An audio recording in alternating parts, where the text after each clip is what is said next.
उद्घाटन कार्यक्रम के सम्मानित दानापुर से चलकर आए डीटीओ साहब, इस कार्यक्रम में उपस्थित हम लोग के बड़े भाई और पूर्व विधायक और भाजपा के नेता आदरणीय अनिल बाबू, यहाँ पर उपस्थित पूर्व अध्यक्ष रामसागर बाबू, सम्मानित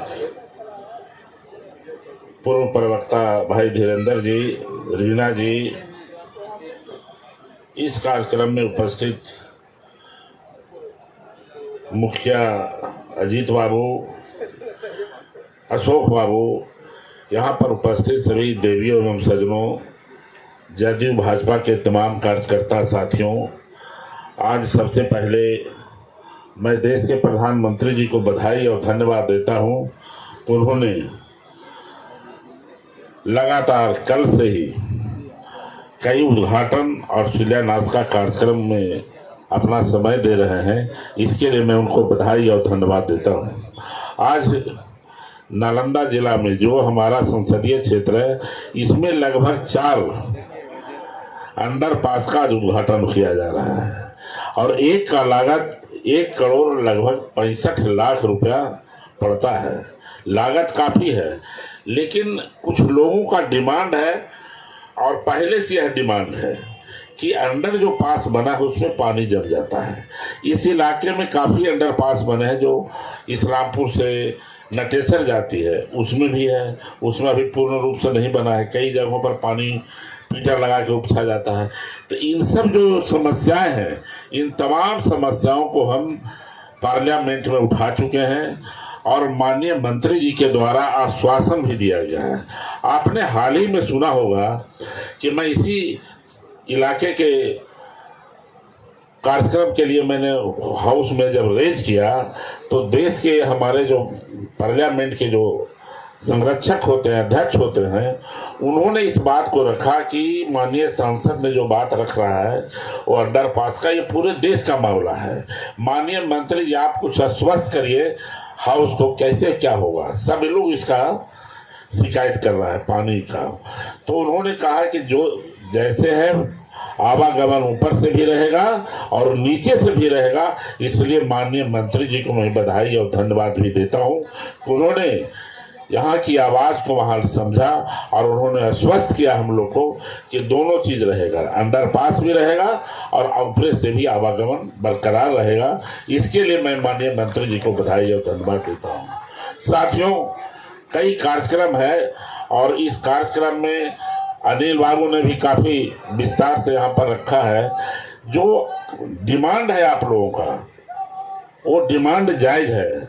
हर होल्ड जितने भी हैं वहाँ पर प्लेटफार्म भी होनी चाहिए, रोशनी का इंतजाम होना चाहिए और शौचालय का भी निर्माण होना चाहिए। तो इन चीज़ों की जहाँ जहाँ कमी है, अभी कल भी बैठक है पटना में कमेटी का, रेलवे कमेटी का भी मैं संयोग से सदस्य हूँ। उसके चेयरमैन राधा मोहन सिंह जी हैं, मोतिहारी के जो सांसद हैं। मैं उस कमेटी में ही चल रहा हूँ और कमेटी से छुट्टी लेकर आपके यहाँ आया हूँ कि भाई हम अपने क्षेत्र में है और माननीय प्रधानमंत्री जी ने इसका उद्घाटन करेंगे तो हम लोग को रहना चाहिए। और मैं उसी के कड़ी में मैं यहाँ पहुँचा हूँ। तो उन्होंने आश्वस्त किया है कि जितने भी, अभी डीआरएम साहब से भी सुबह बात कर लिए, जीएम साहब से भी बात कर लिए हैं कि जो भी मूल सुविधा है उसको हम लोग सभी होल्टों पर करने जा रहे हैं। और मैं समझता हूँ कि पूरे देश में ये जो नालंदा संसदीय क्षेत्र है, ये सबसे बड़ा रेलवे नेटवर्क है।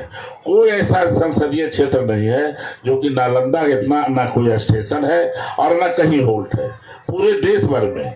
मैं यह बात को रेज करता हूँ पार्लियामेंट में, तब बोलता हूँ। इसके लिए मैं नेता नीतीश कुमार को बधाई और धन्यवाद देता हूँ कि जब अटल बिहारी देश के प्रधानमंत्री जी थे, उनके नेतृत्व में नीतीश कुमार जी देश के रेल मंत्री जब बने तो उन्होंने पूरे देश में इस नेटवर्क को, रेलवे को फैलाने का काम किया। और उसी के कड़ी में जो माननीय हमारे अनिल बाबू भी बता रहे थे कि बिहार शरीफ से चंडी होते हुए, दनियामा होते हुए जो हम लोग फतुआ रुक रहे हैं, इस रेल का डिमांड आज हो रहा है कि पटना ले जाया जाए या दानापुर। हमने हाउस में कई बार रेज किया कि यहाँ पर टिकट नहीं कटते हैं, सबसे कम टिकट कटता है। रेलवे के अधिकारी आए होंगे, देखेंगे ये लो लिस्ट, मैं पहले ही देख चुका हूँ। जिसका इसका आमदनी है ही नहीं, इसी स्थिति में ट्रेन को पहुंचाया जा रहा है। जब तक इसको पटना नहीं किया जाएगा तब तक इसकी आमदनी बहुत कम है। हमने पहले भी अनुरोध किया है, कल भी अनुरोध करेंगे। परसों बनारस में दोनों जीएम रहेंगे, नॉर्थ ईस्ट के भी रहेंगे, दोनों जीएम रहेंगे आपके हाजीपुर, दोनों, और दोनों के बीच फिर मैं कल परसों इस बात को रखूंगा। तो कई जो आपकी समस्याएं मूलभूत है वो एक एक चीज की हमें जानकारी है, और लोगों ने कुछ आवेदन भी दिया है कि जो मूलभूत समस्याएं हैं, रोशनी है, बिजली है, पानी है, अब कहीं होल्ट है और टिकट नहीं कटता है, तो उसके लिए भी मैंने रेज किया है। लेकिन वो तो लगता है जल्दी हो जाएगा। जीएसटी साहब शायद रिपोर्ट भी कर दिए होंगे, और हमने डीआरएम साहब ने बताया कि उसको हम 10 दिन 8 दिन के अंदर इसको टिकट कटने के लिए शुरू करवा देंगे। तो मैं उनको भी धन्यवाद देता हूं। जो जनता की समस्याएं हैं, उस समस्याएं से अगर सरकार अवगत हो जाती है तो समझिए कि सरकार हमारे घर द्वार पहुंच गया है। आवाज तो सरकार हमारे घर पर है। जो जो मूल समस्याएं लोगों ने रखा है उसको मैं देख लिया हूं, और हम लोग अवगत हैं। एक एक कार्य को कराने का काम हम लोग करेंगे। और देश के जो प्रधानमंत्री हैं, मैं उनको बधाई और धन्यवाद विशेष रूप से देता हूं कि कल भी नालंदा में एक 200 बेड का हॉस्पिटल, जिसका लागत लगभग 68 करोड़ रुपया है, और एक परवलपुर में 30 बेड का हॉस्पिटल, शिलांग में 30 बेड का हॉस्पिटल, जिसका लागत लगभग 67 करोड़ रुपया है। तो इसके लिए मैं उनको बधाई और धन्यवाद देता हूं।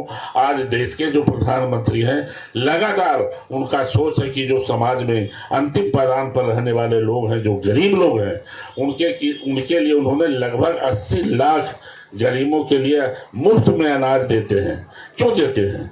कि हमारे लोग कोई भूखा न सो जाए, या कोई कहने वाला न रहे कि देश में भूखा भी आदमी मर सकता है। इसके लिए मैं देश के प्रधानमंत्री को बधाई देता हूं। उनकी सोच, उनका जो सोच है, कितनी बड़ी सोच है कि हमारे देश में कोई आदमी भूखा न सोए, कोई आदमी भूखा मर नहीं जाए। आज से 15 साल 20 साल पहले पार्लियामेंट में, हाउस में क्वेश्चन रेज होता था कि महाराष्ट्र में सूखे के अभाव में इतने लोग ने आत्महत्या कर लिया। वो स्थिति को प्रधानमंत्री आने नहीं दिए। इसके लिए मैं उनको बधाई और धन्यवाद देता हूं। और बिहार के मुख्यमंत्री जी को इसलिए बधाई देता हूं कि लगातार जब से बिहार में इन्होंने कुर्सी संभाला है, निष्ठा और ईमानदारी से जो इन्होंने विकास किया है। आज से जब 18 साल पहले के बिहार हम देखते हैं तो आज रुबाई छूटता है हम लोग को कि पहले का क्या बिहार था। लेकिन जो हमारे युवा हैं, जो 18 साल के बच्चे हैं, 20 साल के बच्चे हैं, वो उस बिहार को नहीं देखा जिस बिहार के हम लोगों ने देखा है। उस समय का समय याद करिए कि शाम होते ही लोग अपने घर में दुबक जाते थे। फिर वैसी स्थिति नहीं हो, इसके लिए मैं आप तमाम लोग से विनती और निवेदन करेंगे कि उस स्थिति से निपटने के लिए एनडीए जो बना है, इस एनडीए गठबंधन को मजबूती से देश के प्रधानमंत्री के नेतृत्व में हम काम करें। यही बात कहकर मैं अपनी बात को समाप्त करता हूं। यहाँ पर आने का जो अवसर मिला है, तमाम रेलवे के अधिकारी आए हैं, मैं उनको बधाई देता हूं और धन्यवाद देता हूं कि आपने एक अच्छी व्यवस्था कर यहां के लोगों को संतुष्ट किया है। और मैं जो आपके बीच में कहा हूं, निश्चित रूप से एक एक बिंदु पर हम लोग काम करते हैं। कोई भी ऐसा काम जनता का नहीं है जो कि हम लोग पार्लियामेंट में नहीं उठाते हैं। आपका जो भी सोच है, जो समझ है, आपकी जो परेशानी है, जो किल्लत है, एक एक चीज को हम लोग लोकसभा में, पार्लियामेंट में उठाते हैं। और देश के प्रधानमंत्री जो हैं, यशस्वी प्रधानमंत्री जी, एक एक बिंदु पर ध्यान देते हैं कि जब से वो प्रधानमंत्री पद पर है तब से लगातार उनका प्रयास है कि जो भी काम, देखिए जब पहले के रेल मंत्री होते थे तो हम देखते थे कि जो रेल मंत्री बनते थे वो अपने क्षेत्र में ले जाते थे योजना। लेकिन देश के जो अभी प्रधानमंत्री हैं उन्होंने कहा ऐसा नहीं, पहले जितने भी लंबित योजनाएं हैं उसको हम पूरा कर लेंगे, तब हम दूसरा योजना लाएंगे। ये कोई साधारण बात नहीं है। कितनी बड़ा उन्होंने अपने आप पर कमांड किया कि हम नया कोई नहीं लेंगे, जो मेरा पुराना लिया हुआ जितने भी रेलवे का योजना है उसको जब तक हम समाप्त नहीं कर लेंगे तब तक मैं नई परियोजना नहीं लूंगा। ये साधारण बात नहीं है, उसी के कड़ी में यह काम हो रहा है। आज मैं समझता हूं कि अभी बिहार शरीफ तक चालू हुआ है, अभी अस्थामा तक हो सकता है, कभी भी वो चालू हो सकता है, थोड़ा सा किल्लत रह गया है। और मैं समझता हूं अगले साल शेखपुरा भी जुड़ जाएगा, जिस स्थिति में काम हो रहा है थोड़ा जमीन का विवाद है। और मैं समझता हूं कि देश के प्रधानमंत्री अगर रहेंगे तो अगले साल शेखपुरा तक यह ट्रेन चलेगी और इस पर कई ट्रेन दौड़ेगी, ये मैं आपको आश्वस्त करना चाहता हूं। बहुत बहुत धन्यवाद।